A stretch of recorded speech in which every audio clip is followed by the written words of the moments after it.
Bonjour à tous. Mère de Dieu, patronne de la France, la Vierge Marie tient une place très particulière dans le cœur des chrétiens.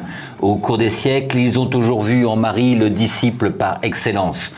En elle se manifeste tout ce que Dieu peut réaliser en un être humain.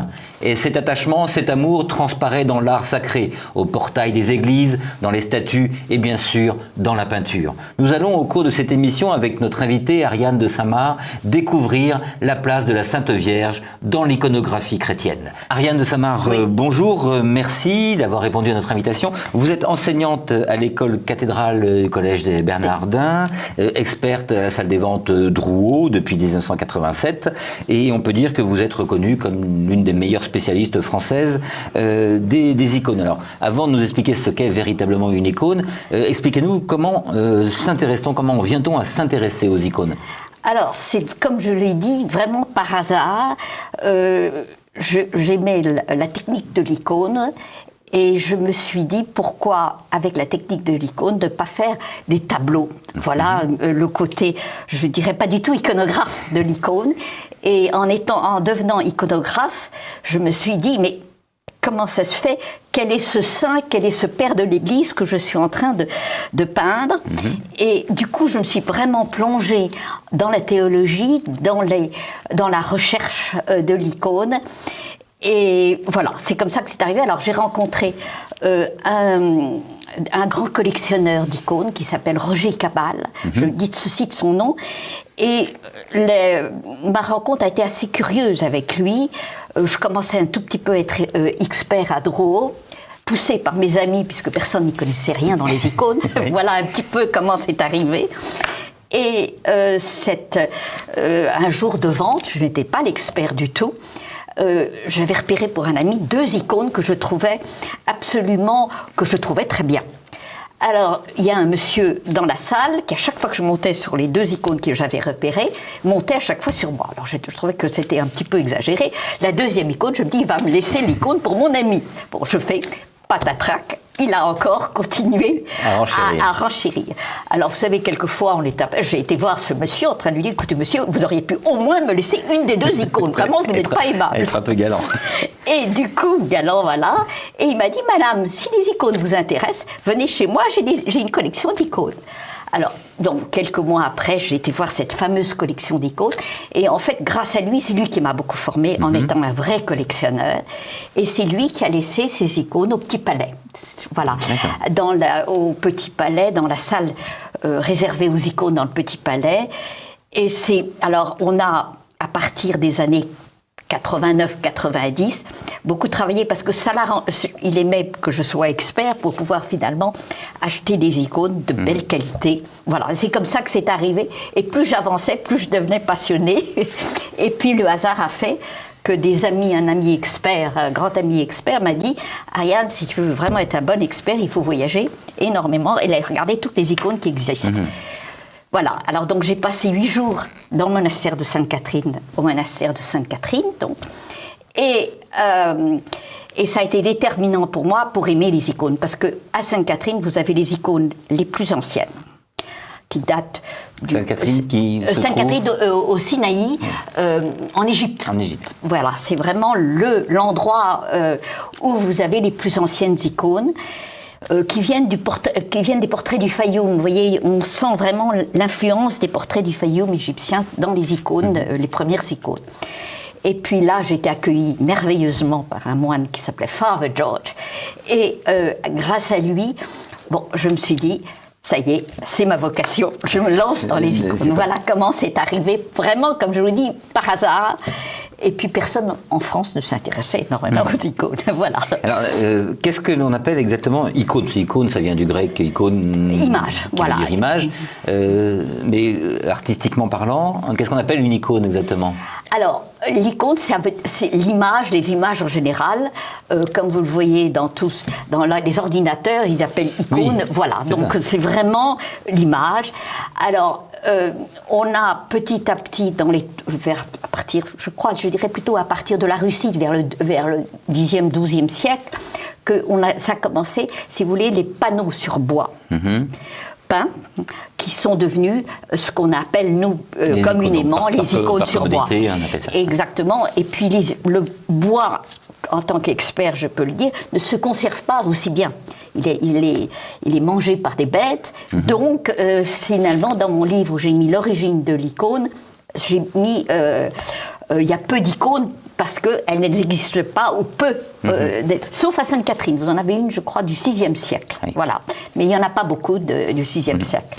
Alors, dans votre livre, vous vous intéressez particulièrement aux icônes représentant la dormition, l'Assomption de la Vierge entre les 7e et 15e siècles. Alors, nous allons y revenir parce que c'est vraiment un livre, un très très beau livre paru aux éditions Honto.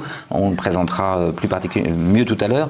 Mais je voudrais avant vous poser des questions plus générales, du moins sur les icônes, sur les représentations de la Vierge Marie à travers les âges. À partir de quelle époque a-t-on commencé à représenter la Mère de Dieu? Alors, la plus ancienne se trouve donc dans les catacombes de Sainte-Priscille à Rome. Vous avez deux, et ce sont des vierges qu'on appelle des vierges en majesté, c'est-à-dire que ce sont des vierges assises avec l'enfant Jésus dans ses bras. Voilà. Ça, ce sont les... Alors, elle est datée d'après les archéologues, c'est pour ça que c'est toujours difficile de dater des fresques de l'époque. C'est tout petit, c'est une représentation toute petite. Et qui se trouve donc dans un carrefour de galeries dans les catacombes de Sainte-Priscille. Et l'image se trouve généralement toujours dans un paradis. Toutes les premières images chrétiennes, des premiers qui ne sont pas toutes belles, hein, c'est plutôt un signe, se représentent toujours dans un paradis, avec des fleurs, pour montrer, une fois que nous trépassons, si je peux dire, on va dans un lieu merveilleux, voilà, en un mot. Donc là, c'est deuxième siècle. Alors, on dit 2e, 3e siècle. Donc, moi, j'ai mis au milieu, si vous voulez, début 3e, fin du 2e siècle, mais c'est ce que les archéologues décident de la date des toutes premières fresques. Voilà. Toutes fresques connues, parce qu'il y a peut-être eu d'autres représentations, mais ça, malheureusement... Mais qu'on ne les connaît pas. C'est pour ça que j'ai toujours mis connues qui Parce que je suppose que toutes ces représentations été répandues dans tout l'Empire romain. Alors, c'est possible, mais en tout cas... On a retrouvé parmi les plus anciennes, mais il y en a peut-être d'autres, en effet, même en Orient, mais on ne peut pas, on peut pas l'affirmer. Et alors ces premières vierges, elles sont représentées comment? Seules, avec l'enfant Jésus? Alors les toutes premières sont représentées toujours avec l'enfant Jésus, pour affirmer l'incarnation. Donc vraiment pour montrer aux chrétiens que la Vierge est vraiment la mère de Dieu. Voilà. En général, c'est toujours comme ça. Alors, les premières aussi vierges honorantes, celles qui sont en prière, sont arrivées vers le 7e siècle.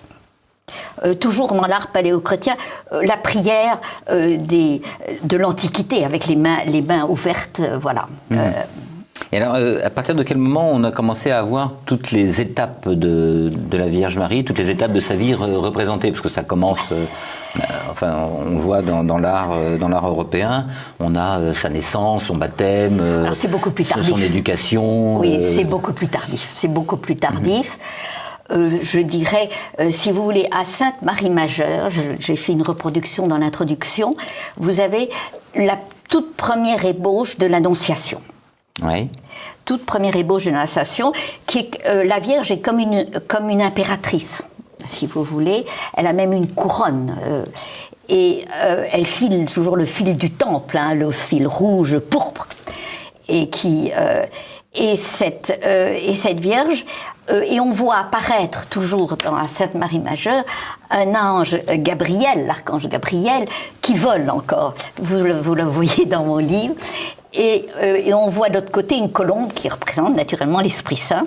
Et ce que je trouve amusant toujours dans cette représentation qui se trouve, l'arche est en mosaïque, hein, l'arche triomphale de Sainte Marie Majeure, vous avez donc pas mal d'anges qui entourent la Vierge et un ange qui annonce à Joseph, bon, tu peux la garder, tu peux la garder dans ta maison, et on voit une maison à côté pour annoncer à Joseph qu'il peut rester avec la Vierge Marie. Voilà.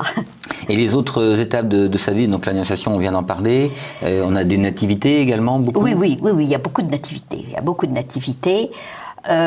Je dirais que toutes les images, je pense qu'il y en a qui commencent à partir du 7e, je dirais 6e, 7e siècle. Voilà, c'est à ce moment-là qu'on commence à développer et à vouloir, comme l'Ancien Testament interdisait toute image de Dieu. Oui. Donc c'est arrivé petit à petit. C'est arrivé vraiment petit. Alors, votre livre, lui, va jusqu'au XVe siècle. Finalement, c'est la chute de l'Empire d'Orient. Voilà. Et alors, en même temps, l'époque de la Renaissance, le XVe siècle. Donc, c'est un changement complet. Un changement complet. Est-ce que l'on voit, bon, il commence au 7e, mais est-ce que l'on voit d'une manière générale, à travers les âges, des évolutions de la représentation? Ah oui, tout à fait. Il y a vraiment une grande évolution. Alors, les images les plus primitives se trouvent en Cappadoce. C'est là où j'ai trouvé les plus anciennes images, qui sont un peu des schémas. Mais à partir du moment où il y a eu un grand artiste qui a, de la part d'un empereur byzantin, a commencé à exécuter de magnifiques fresques, alors ça devient exceptionnel. Et j'ai mis justement une photo en Cappadoce, à Gorimée, de la Vierge, et je vous promets, je n'avais pas remarqué à l'époque, il y a longtemps, c'était dans les années 90, qu'il y avait au-dessus une dormition, parce qu'elle avait été complètement bariolée comme restauration. Vous la verrez dans l'image, dans le livre, mais vous avez une Vierge qui serait la première Vierge de tendresse, la plus belle, avec des yeux énormes, des yeux maquillés à l'orientale, voyez, des grands yeux, et l'enfant Jésus embrassant, serrant contre la joue de sa mère. Ça serait, je vous dis, connu, la plus ancienne image de la Vierge de tendresse, qui date, je dirais, du 9e, 10e siècle. Voilà. Alors, donc évolution à travers les âges, et selon les régions aussi, on commence à voir apparaître des différentes... Absolument. Selon les régions, vous avez parfaitement raison. Ce qui est intéressant, c'est à Porrecce. Je ne sais pas si vous voyez où c'est en face. En face de Venise, vous voyez, donc en Croatie, juste en face de Venise. Donc des mosaïques de l'époque de Ravenne. Qu'est-ce que je vous ai dit c'est Ravenne, hein, je vous ai dit. Croatie. La Croatie. La Croatie et Porrecce. Qui est juste en face de Venise, et qui sont des icônes, mais des mosaïques, j'aime mieux dire des mosaïques, qui ressemblent tout à fait à celles de Ravenne. Tout à fait à celles de Ravenne. Et vous avez, dans cette conque de l'église de Porrecce, pour la première fois la Vierge, parce qu'en généralement, on mettait plutôt le Christ, pas la Vierge avec l'enfant Jésus, comme toujours, enfin presque toujours. Et vous voyez, pour la première fois, c'est ça que je trouve très intéressant, la main de Dieu qui apparaît tout à fait en haut, et avec une couronne de fleurs. Oui. Alors pourquoi j'ai trouvé que c'était très intéressant? Parce que c'est l'influence, je dirais, plutôt de l'Occident, où nous couronnons la Vierge. L'Orient ne couronne pas la Vierge en général. Voilà. Donc c'est pour ça que l'image de Porrecce m'a paru très intéressante. Alors, techniquement parlant, parce que vous êtes également une artiste, c'est-à-dire vous peigniez des icônes? Oui, absolument. Au départ, j'étais un iconographe, mais c'est comme toujours peindre, et on donne complètement tout à ce que l'on peint. Je trouve c'est fatigant, et puis à l'époque, je me suis dit, il faut mieux que je fasse de l'expertise, des conférences et des cours. Voilà. Alors, techniquement parlant, donc là, je vais faire parler l'iconographe. Techniquement parlant, qu'est-ce qui définit une icône? Alors, d'abord, qui m'a séduit dans l'icône en tant qu'artiste, si vous voulez, c'est le processus, si vous voulez, que l'on peint. D'abord, vous avez une planche que vous mettez un mélange de blanc de meudon et de colle de peau, enfin de colle.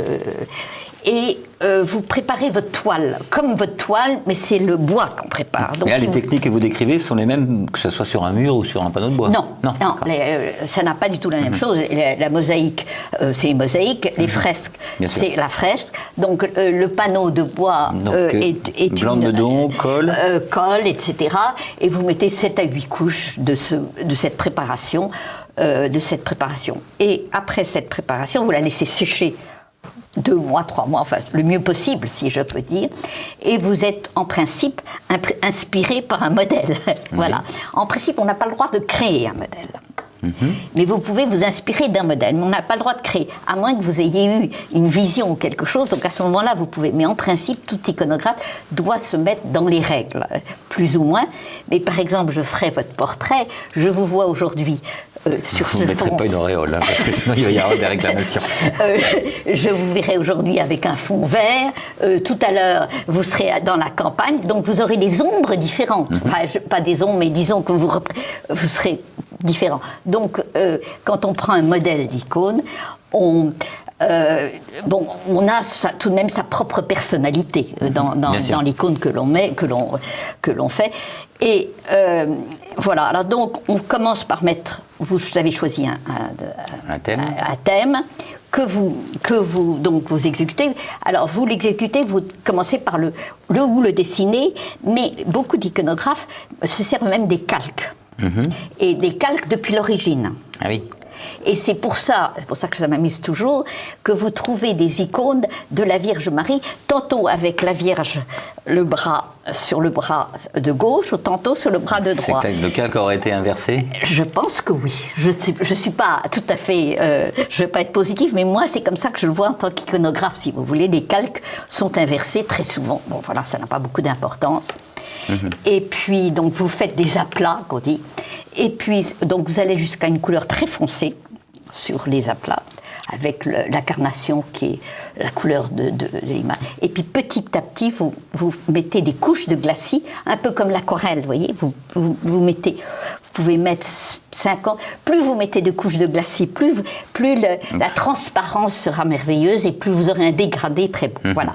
Donc ça m'avait beaucoup séduit. J'étais plutôt aquarelliste, donc si vous voulez, ça m'avait beaucoup séduit. Donc vous allez jusqu'à la couleur la plus claire, et puis vous terminez par le regard, les yeux, qui est le plus important, voilà. Et puis la dernière chose d'une icône, comparée à notre art gothique, c'est qu'une icône, pour qu'on prie devant, elle doit être nommée. Donc c'est indispensable de mettre le nom de l'icône, le nom de la fête et tout, pour que vous puissiez... Voilà. Ce qui est la différence avec nous en Occident, où on reconnaît Saint Paul avec son épée, ou Saint Pierre avec ses clés. Voilà. Et alors, une chose qui frappe aussi lorsqu'on regarde une icône, c'est que même les icônes tardives, il n'y a pas de perspective. Alors, en général, pourquoi il n'y a pas de perspective? Parce que l'icône va vers vous.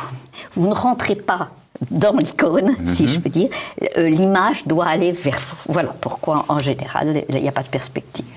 Alors nous allons maintenant en venir à votre livre, 60 icônes de la Mère de Dieu, Dormition, Assomption, du 7e au 15e siècle, et c'est paru aux éditions Honto. Je disais tout à l'heure, c'est un très beau livre, sur beau papier, sur papier glacé, un bel objet, une belle qualité de reproduction des icônes, qui sont toutes, je dois bien le dire, toutes plus merveilleuses les unes que les autres. Donc ça prend combien d'années de recherche? Beaucoup de recherche, parce que je me suis vraiment amusée, c'est vraiment à rechercher, puisque j'avais la chance de pouvoir voyager grâce, puisque j'étais aussi guide pour les musées Guimet, enfin l'association des Amis de l'Orient. Donc du coup, j'ai pu aller un peu dans tous les pays.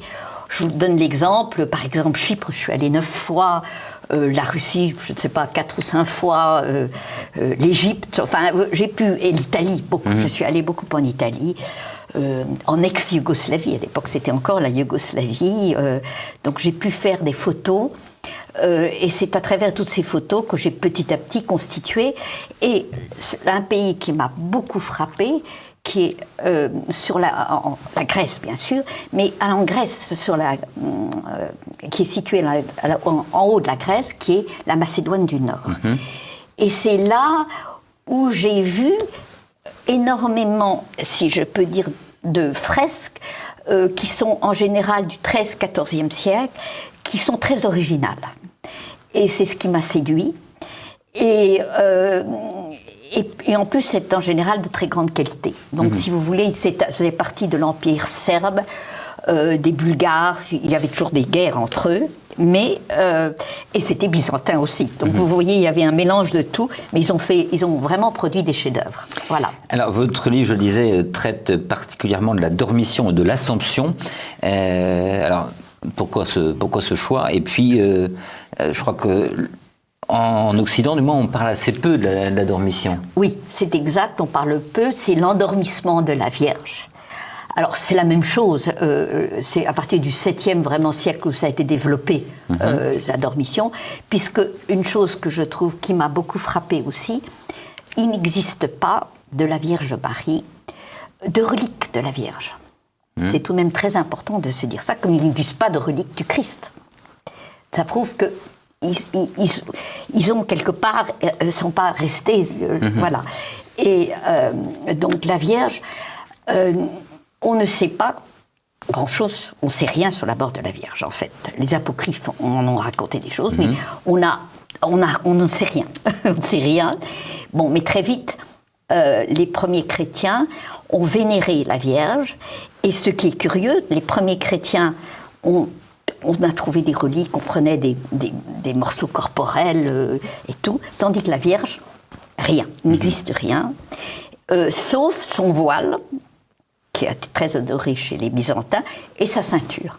Voilà, donc c'est les deux choses, comme pour le Christ, la vénération de la couronne. Qui est, au moment de l'Assomption, qui est enlevée par saint Thomas, c'est ça, non? Alors, ça, c'est la ceinture. C'est la ceinture. C'est la ceinture. Alors, ça devient plus... Saint Thomas qui a toujours besoin d'une preuve, donc il... Voilà, oui, exactement. Et puis, il est arrivé en retard aux funérailles de la Vierge, c'est toujours apocryphe, hein. Il est arrivé bien sûr. Et la Vierge, pour le consoler, lui donne sa ceinture. Du reste, à partir du XIIIe, peut-être un tout petit peu avant, vous voyez saint Thomas qui tend la main vers la Vierge, et la Vierge qui lui donne sa ceinture. Voilà, vous le voyez aussi sur la face, sur ma couverture, mais c'est moins facile à voir. Mais vous avez sur ma couverture une Dormition et une Assomption. On va en reparler de cette icône. Alors déjà, comment est organisé donc vous avez fait finalement un trait d'union entre Assomption et Dormition. Et comment est organisé votre livre? Parce que vous partez du 7e siècle. Pourquoi le 7e siècle? Parce que c'est là où on commence à avoir peut-être le plus beau corpus ou... Alors, c'est les premières images que j'ai pu trouver. Alors, il en existe d'autres peut-être antérieures. Mon livre commence par un tissu broché qui se trouve donc au trésor de Sens, trésor de la cathédrale de Sens, où on est sûr, parce que d'autres images, on ne peut pas être sûr que ce soit une Dormition-Assomption, où c'est sûr que c'est une Assomption de la Vierge, car elle est écrite.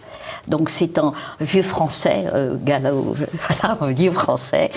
Et ce tissu se trouve donc dans le trésor de la cathédrale de Sens. Voilà, j'ai commencé par ça, en me disant, là, il n'y a pas de problème, c'est vraiment une Dormition, c'est vraiment une Dormition, c'est plutôt une Assomption, voilà.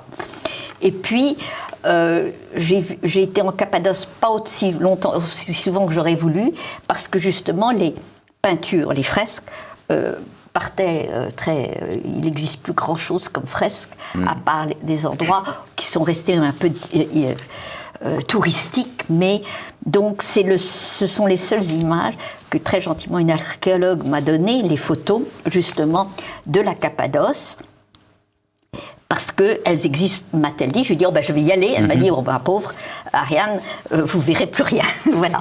Et alors, votre livre est organisé d'une manière chronologique. Voilà, je l'ai fait d'une manière chronologique.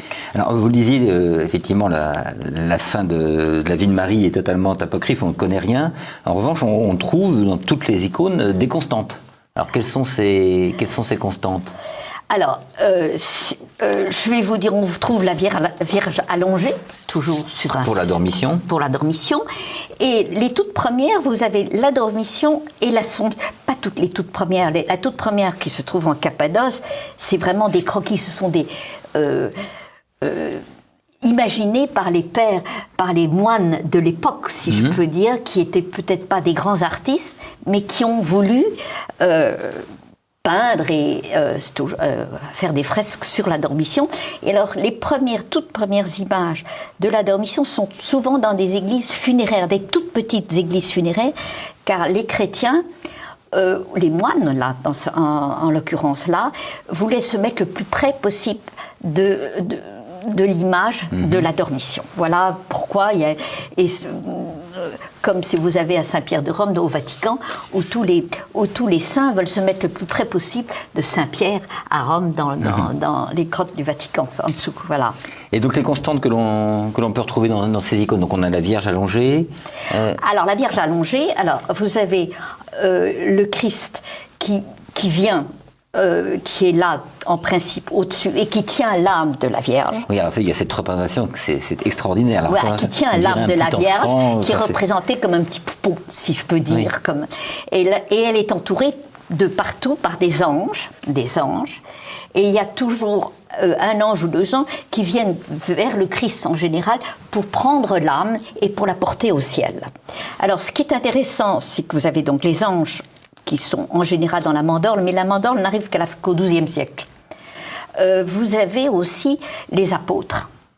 Et ce qui m'a frappé dans ce livre aussi, dans mes découvertes, c'est que vous avez donc les trois apôtres les plus importants sont Pierre, qui en général donc encense le corps de la Vierge.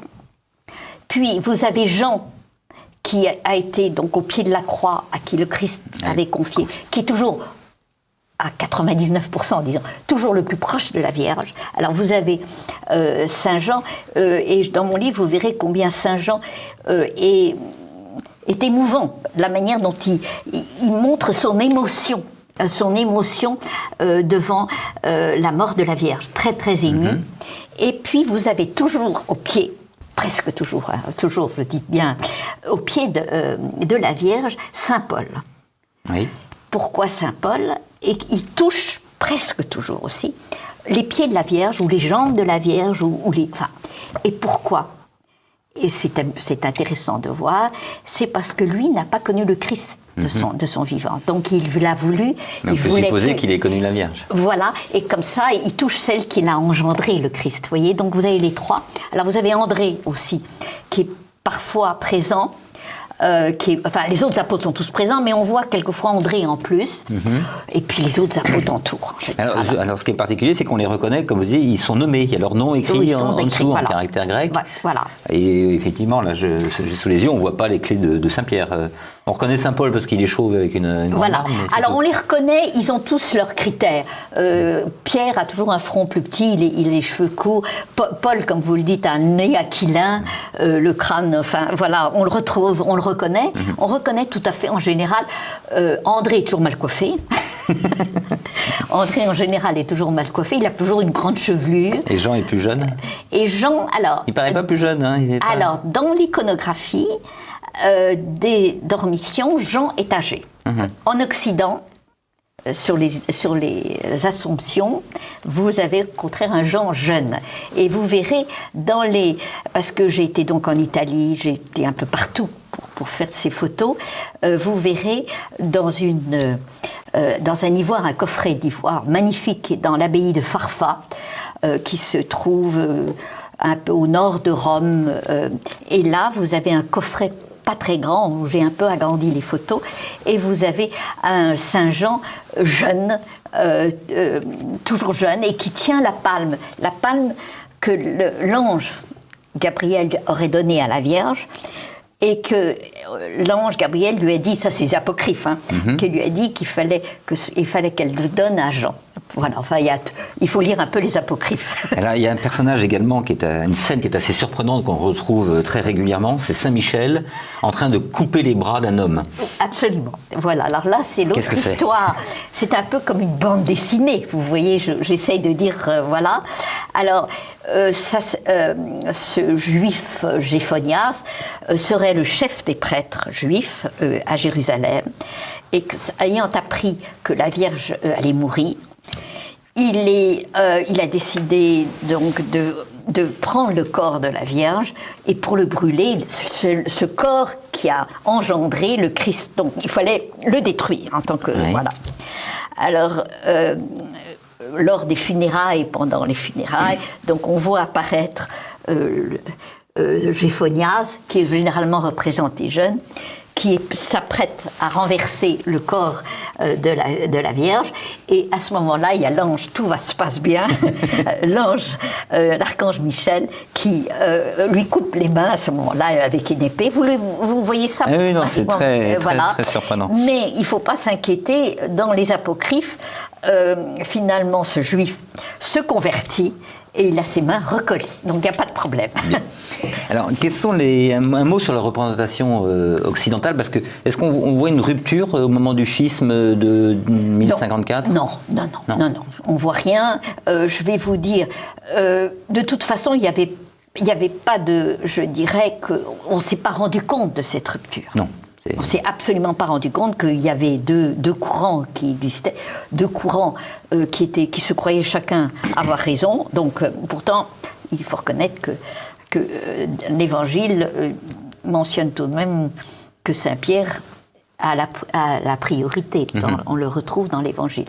Bon, en attendant, on n'a pas vu, puisqu'on était tous chrétiens, c'est pour ça que je mets beaucoup le mot de chrétien plutôt que catholique, orthodoxe. Oui. Je le mets très en avant parce qu'il n'y a pas de séparation.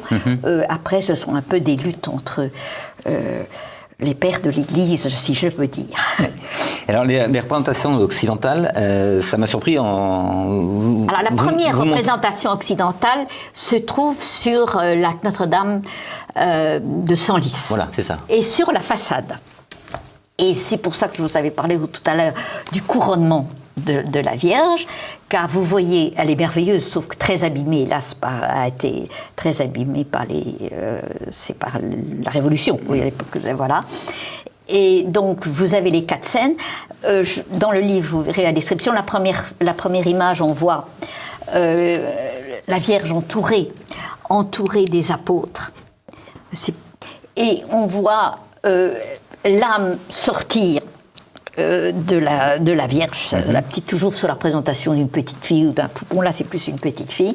Ensuite, la deuxième image, il n'y a plus d'apôtres, mais ce sont les anges qui viennent soulever délicatement le corps de la Vierge. Et la troisième image, qui est celle en haut, qui est le couronnement de la Vierge. Alors, c'est la première fois qu'on voit, donc c'est une image gothique extraordinaire qui a été créée par l'art occidental, tout à fait. Alors pour revenir aux icônes et à votre livre, je vais vous demander, quelle est votre préférée? Écoutez, j'ai celle... Est-ce que c'est celle que vous avez mise en c'est celle que j'ai mise sur incontestablement, qui a été un peu déterminant, celle de la Vierge de Poloczko, qui se trouve, d'abord, c'est un monastère de femmes que vous pouvez atteindre que par bateau, et encore un petit bateau, parce que c'est un petit monastère que j'ai vu évoluer au cours des siècles, donc ce sont des fresques pas très connues. Bon, maintenant elles deviennent plus connues, mais quand je suis allée la première fois, c'était vraiment pas très connu. Alors c'est certainement celle qui m'a le plus touchée. Et pourquoi? Elle m'a touchée parce que ce qui est tout de même extraordinaire, et je crois unique, c'est que vous voyez le Christ sortir de sa mandorle. La mandorle, vous voyez, c'est l'amande, c'est l'auréole. Oui. Et vous le voyez sortir de sa mandorle. Ce qui pour moi, c'est à peu près unique. Quelquefois, la mandorle accompagne le Christ. Mais là, il est carrément sorti pour embrasser sa mère. Et là, on pense, si vous voulez, il vient embrasser sa mère. C'est l'inverse que quand la Vierge embrasse son fils au moment de la mise au tombeau, où vous la voyez toute proche du Christ. Donc c'est vraiment l'inversion quand le Christ est étendu. C'est la Vierge qui l'embrasse, vous voyez. Et puis aussi, c'est l'idée de Vierge de tendresse aussi. Donc ça m'a beaucoup émue. Et je trouvais ça assez ironique, moi. Je vois la petite âme regardant... Elle est merveilleuse. Regardant son corps, assez drôle. Et puis donc vous avez une mandale, c'est une fresque, hein, et vous avez au-dessus le séraphin qui garde les portes du paradis, puis au-dessus vous avez l'Assomption de la Vierge que vous voyez, et puis les anges de chaque côté, et vous voyez là sur cette image en effet Saint Jean qui est toujours âgé, vous voyez, mais là il n'est pas tout près puisqu'il y a le Christ qui prend sa place. C'est Saint Jean. Oui, ça c'est Saint Jean. Alors Saint Jean, c'est celui qui est le plus proche de la Vierge, qui touche qui touche aussi donc le lit funéraire, et puis au pied Saint Paul. Alors, vous voyez pas sur cette image, mais je l'ai en entier, Saint Pierre qui doit encenser le corps de la Vierge. Et puis, vous avez parfois, qu'on voit juste à la limite, deux saints qui ont parlé beaucoup de la dormition de la Vierge, qui sont Saint Jean de Damas, qui était arabe, et qu'on reconnaît toujours facilement aussi, parce qu'il a un turban, il était donc, et puis de l'autre côté, son frère de lait, Saint Côme. Bon, voilà, c'est un peu. Et vous voulez aussi que je vous explique pourquoi il y a tous les arts. Allez-y, de toute façon, on a l'image sur l'écran. Sur l'écran. Alors, vous avez très vite l'apparition, toujours d'après les apocryphes, parce que la Vierge souhaitait que les apôtres soient autour d'elle pour ses funérailles. Oui. Et donc, même les apôtres qui étaient morts, parce qu'on ne sait pas la date exacte, puisqu'on ne sait rien, la date. Donc, ils arrivent tous, en général, dans un petit nuage, une petite coquille, c'est ça, accompagnés par un ange. Voilà. Et ils arrivent tous, donc, de tous les endroits où ils ont prêché le christianisme, et ils arrivent pour les funérailles de la Vierge. Alors, par moments, on les voit à leur départ, mais ça, il faut que je vous montre ça sur des grandes... mais en principe, c'est l'arrivée donc des apôtres de toute la terre, de la terre connue, bien sûr. Ah, c'est vraiment merveilleux. Et là, vous l'avez, mais là, vous le voyez peut-être pas très bien sur l'image, que la Vierge tend la main. Vous voyez, elle tend la main, et Thomas tend la main aussi, ici, pour recevoir la ceinture de la Vierge. Voilà. La ceinture de la Vierge. Mais non, c'est absolument merveilleux et très touchant, et justement, donc ça va toucher bien évidemment les croyants, mais est-ce que vous pensez que ça peut toucher les profanes? Écoutez, c'est aussi une raison pour laquelle j'ai vraiment choisi ce thème, car moi, j'en ai des voyages culturels, jamais très nombreux. On n'était jamais plus que 12 ou 14, vraiment. Donc Et naturellement, dans les voyages culturels, vous avez des croyants et des non-croyants, comme toujours.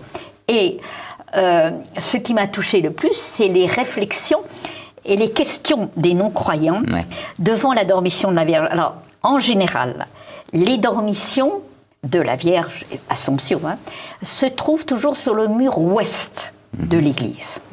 C'est-à-dire, quand vous rentrez dans une église, vous allez vers l'est, vers le soleil qui se lève, comme la plupart des églises sont orientées vers l'est. Et une fois que vous avez prié donc devant l'autel ou devant l'iconostase, vous vous retournez et vous repartez vers l'ouest. Oui. Et on lève la tête et vous voyez la dormition. Donc, je pense que c'est une image d'espérance. C'est pour ça que je trouvais que c'était important. Où vous voyez le Christ prendre l'âme de la Vierge. On se dit, peut-être que l'ange, le Christ viendra prendre notre âme pour nous la monter au ciel. Donc, si vous voulez, c'est vraiment une image d'espérance. Et puis, c'était intéressant parce que les voyageurs posaient des questions, et c'est souvent les non-croyants qui ont les questions les plus intéressantes. Les plus intéressantes. Voilà. Alors c'est aussi, d'ailleurs on parlait de voyageurs, c'est aussi un guide touristique, parce que vous avez des cartes où oui, j'ai mis des cartes parce que je trouve trouver exactement les endroits. Voilà, j'ai fait parce que ça m'énerve toujours quand dans un livre on parle de tel lieu et on ne sait pas où ça se trouve. Donc, alors vraiment, j'ai tenu. Bonne initiative. Et alors justement, est-ce que aujourd'hui, est-ce que certaines de ces fresques, je pense à l'Arménie ou au Karabakh, est-ce qu'il y a des endroits où ces fresques sont menacées? Ah oui, bien sûr qu'il y a des endroits où elles sont certainement menacées. Alors, je suis allée en Arménie et en Géorgie. Je ne l'ai pas senti, si vous voulez, là, mais il est certain que quand on va dans d'autres pays, pas mieux les nommer. Si, allez-y. Que certainement, c'est dégradé, incontestablement. Elles ne sont pas forcément détruites, mais elles ne sont pas entretenues, du moins. Pas entretenues, et puis aussi... Pas protégées. Peut-être pas protégées, comme on les trouve en Cappadoce, si vous voulez. Alors, ils En protègent... Turquie, c'est bien protégé? Non, oui, non, Ah non, parce que finalement, ils ne gardent que les images où c'est accessible pour les touristes. Voilà, et c'est pareil partout. Hein. Vous allez... pour voir des belles choses, ils voient si les routes peuvent accéder pour les touristes lambda, je dis. Bon, alors ça, ils les maintiennent, si vous voulez. Mais dans les pays musulmans en général, est-ce que ces fresques sont respectées?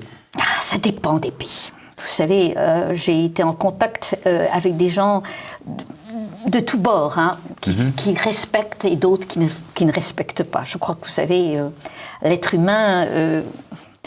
hélas, et comme il est. Donc il y en a qui respectent de n'importe quelle religion, et il y en a d'autres qui respecteront jamais rien. Jamais rien, on l'a malheureusement vu. Ariane de Saint-Marc, merci infiniment. Je renvoie donc les téléspectateurs à votre livre, 60 icônes de la Mère de Dieu, aux éditions Onto. Onto s'écrit O-N-T-A-U. Vraiment un très beau livre à regarder. Tout est bien expliqué. C'est vraiment J'essaye de vraiment un plaisir. Voilà. Merci infiniment. Mais il n'y a pas de quoi. Merci beaucoup de m'avoir invité. Merci.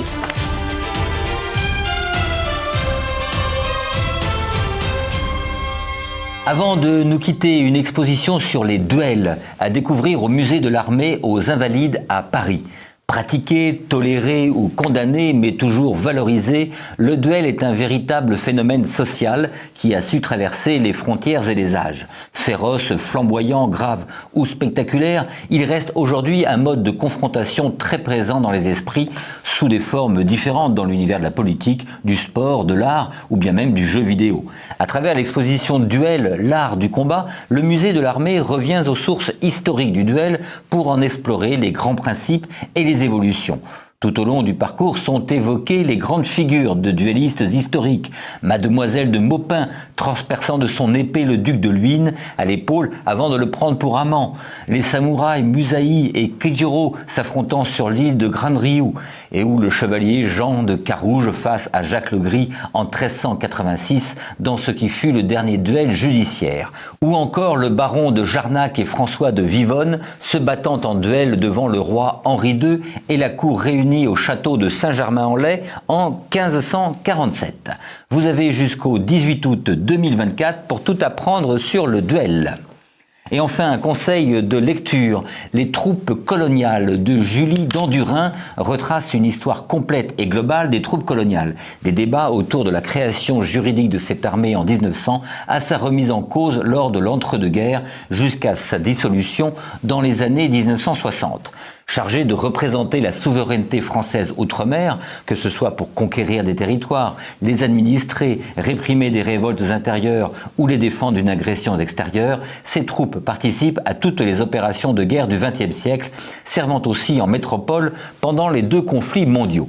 Cette force militaire épouse donc très logiquement les vicissitudes de la politique extérieure de la France, ce que démontre Julie d'Andurin dans cette première réflexion globale sur les troupes coloniales, instrument de la République pour soutenir la place de la France au sein de ce que l'on appelait alors l'équilibre des puissances de 1870 à 1966.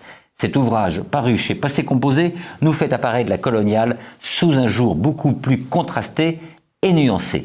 C'était Passé Présent, l'émission historique de TVL, présentée en partenariat avec la revue d'histoire européenne. Vous allez maintenant retrouver Christopher Lannes et sa petite histoire, mais auparavant, n'oubliez pas bien sûr de cliquer sur le pouce levé sous la vidéo et de vous abonner à notre chaîne YouTube. Merci et à bientôt.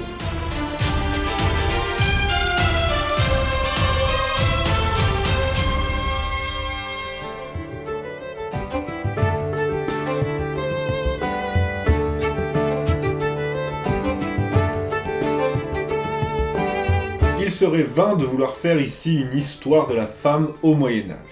Ouais, j'ai mis un chapeau, t'as vu? Déjà que c'est injuste d'appeler ça Moyen-Âge comme s'il s'agissait d'une époque intermédiaire où c'était rien passé, une époque secondaire où vivaient les cinglés et les pouilleux. Arrange-toi! Mais on parle ici de 1000 ans. 1000 ans, c'est comme si on comparait notre situation actuelle avec la situation des gens qui vivaient en l'an 1000. Donc plutôt que vous faire une histoire prétentieuse de la femme au Moyen-Âge, j'aimerais vous conter ici quelques idées reçues qui méritent de se faire botter les fesses. Rien de sexiste là-dedans. L'un des mensonges les plus courants au Moyen-Âge, c'est qu'on y considérait, en particulier l'Église, que la femme n'avait pas d'âme. Durant des siècles, on aurait donc baptisé et donné l'Eucharistie à des êtres qui n'auraient pas d'âme. C'est bien connu, et la Vierge Marie, qui est tant vénérée dans l'église, n'aurait pas plus d'âme qu'un cochon ou qu'un canard. Puis oui, dans ce cas, pourquoi pas donner l'hostie à des animaux tant qu'on y est. C'est ridicule. Et outre la Vierge Marie, on pourrait également citer les premiers martyrs honorés dans l'église que sont Sainte Agnès, Sainte Blandine, Sainte Agathe, Sainte Cécile ou encore Sainte Geneviève et tant d'autres. Et pour tout ce que je vais dire ici et tout ce qui va suivre, je vous renvoie au livre de Régine Pernoud Pour en finir avec le Moyen-Âge, qui est un petit livre, chapitre La femme sans âme, ou encore à ces livres plus importants que sont La femme au temps des cathédrales et La femme au temps des croisades. En plus, c'est écrit par une femme. Magnifique! Merci la gueuse. Tu es un laidron mais tu es bien bonne. Ouais, il y avait d'autres manières de le dire quand même.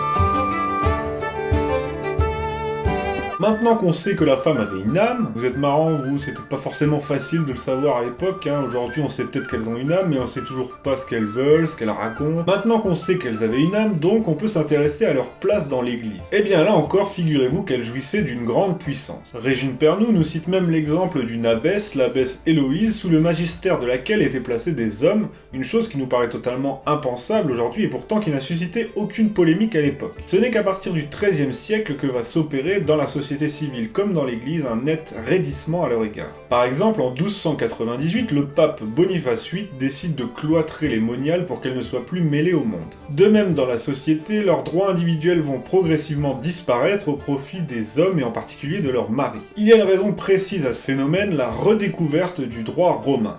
Mais on va en parler donc. Calmez-vous, c'est pas la peine de s'énerver, on va en parler, on y arrive. On va en reparler car voici venu le temps d'aborder la question de la condition de la femme en général. Vous savez que les femmes au Moyen-Âge n'étaient pas du tout comme vous le pensez. Elles avaient beaucoup de pouvoir. Un épisode totalement oublié de l'histoire. Les femmes pouvaient faire tout ce que les hommes faisaient, être médecins, savants, professeurs, écrivains, seigneurs. Les femmes prenaient soin à ce qu'il y ait des écoles gratuites pour tous. Il est scandaleux de traiter les femmes comme nous le faisons. Nicolas, son Excellence, on a complètement déconné.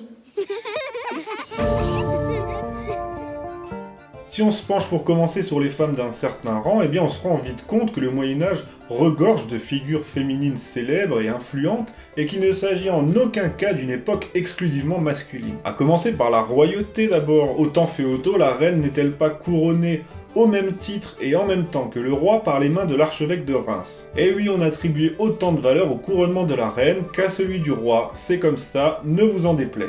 Et si plus tard on a relégué la reine au second plan, c'est parce qu'on était en période de guerre, notamment la guerre de 100 ans, et que vous vous doutez bien qu'il y avait des préoccupations qui prévalaient sur les autres. Et le roi, en tant que chef de guerre, eh bien il a pris plus d'importance, et c'est normal, il avait autre chose à foutre que de regarder Desperate Housewives à la télé avec Bobonne. Et là je m'excuse pour toutes celles qui se sont senties visées par l'appellation Bobonne, mais bon, si c'est le cas, remettez-vous en question, quoi. Hein, on fait comme ça? Ouais. D'ailleurs, au XVIIe siècle, donc après la Renaissance, période de lumière, le rôle de la reine est totalement supplanté par celui de la favorite. Une poufiasse. Oui, oui, oui. Oui, c'est ce qu'on appelle l'émancipation par la cuisse. Si, c'est comme ça qu'on l'appelle. Demandez.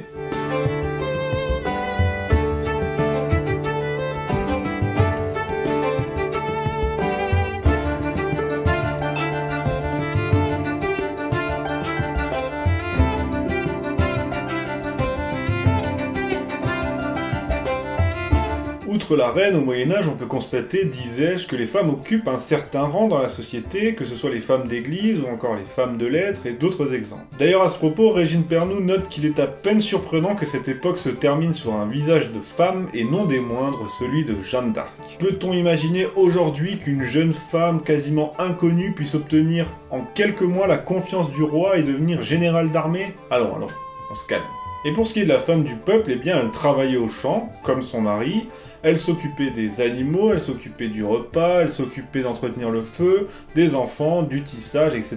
etc. Alors, c'est sûr, on n'est pas dans un conte de fées, mais vous croyez que son plouc de mari qui se casse le dos au champ, il vit comme un trader, lui ? La femme noble ou la femme bourgeoise, elle a une facilité d'accès aux fonctions intellectuelles ou politiques, et puis l'ascendant, eh bien, elle a moins de facilité d'accès, comme son mari, et c'est comme ça, et c'est la même chose aujourd'hui.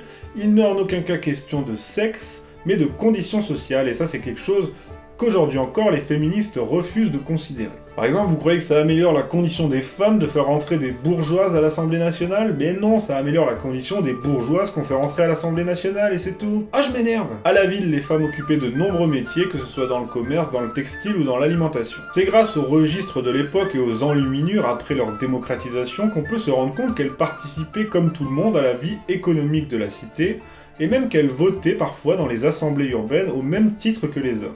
Vers le 13e siècle, les moines perdent le monopole de la production des enluminures. Les laïcs enluminent alors de plus en plus les manuscrits, amenant ainsi un regard plus franc et plus libre sur les représentations de la société. À l'époque gothique, c'est un peu l'apogée de l'enluminure. Et là, c'est des libertés parce que les femmes elles-mêmes, il y a eu des femmes enlumineurs qui se représentent elles-mêmes dans l'enluminure. Elles ont voulu se représenter en train d'écrire, en train de peindre, en train de pratiquer un métier pour montrer qu'elles étaient vivantes dans ce milieu social.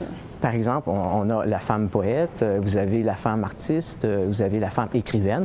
Chez Christine de Pisan, c'est la femme écrivaine, intellectuelle, critique de sa société, on pourrait pratiquement dire féministe. Abordons maintenant pour finir la question du mariage. Alors là aussi, il y a un mythe qui est persistant, c'est celui de la femme médiévale entièrement soumise à son mari, ne disposant d'aucun droit, etc., etc. Ce qui est amusant, c'est que cette description qu'on nous présente comme la description de la femme du Moyen-Âge correspond parfaitement à la femme de la Renaissance. Au Haut Moyen-Âge, et ce grâce à l'héritage celte, la femme est considérée d'égal à égal, et le foyer comme les enfants sont gérés conjointement par les deux époux. La famille est perçue au sens large, comme une communauté conjugale avec les grands-parents, etc.